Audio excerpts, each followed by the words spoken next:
The abandoned prison stood tall and ominous, its walls coated in a thick layer of dust and grime. It had been closed for years, but the horrors within its walls were still fresh in the minds of those who had been held captive there. Rumors circulated that the prison was haunted by the tortured souls of the inmates who had died within its walls. One day, a group of friends decided to explore the abandoned prison, eager for a thrill. As they entered the crumbling building, they were hit with the stench of decay and a sense of foreboding.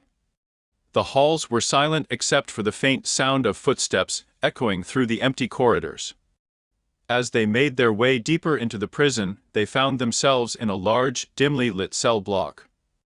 The cells were empty, but the walls were covered in the scratchings of former inmates, begging for mercy and crying out in pain. The group felt an overwhelming sense of dread, as if they were being watched by something sinister. Suddenly, they heard a blood-curdling scream coming from deep within the prison. It sounded like a tortured soul crying out in agony. The group looked at each other in terror, knowing they should leave, but unable to shake the feeling that they needed to investigate further.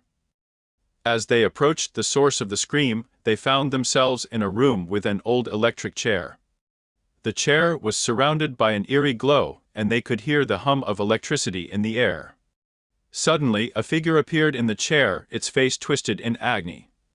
It was the ghost of an inmate who had been executed in the chair, seeking revenge on those who had wronged him. The group tried to flee, but the ghostly figure pursued them through the dark and twisting halls of the prison. They found themselves trapped in a small cell, the ghostly figure inching closer and closer. Just when they thought all hope was lost, they were saved by a burst of sunlight streaming through a crack in the ceiling, banishing the ghost back to the realm of the dead. Shaken and terrified, the group made their way out of the abandoned prison, vowing never to return.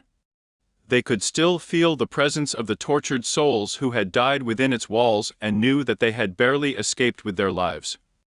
The abandoned prison would remain a place of darkness and despair, forever haunted by the ghosts of its tormented past.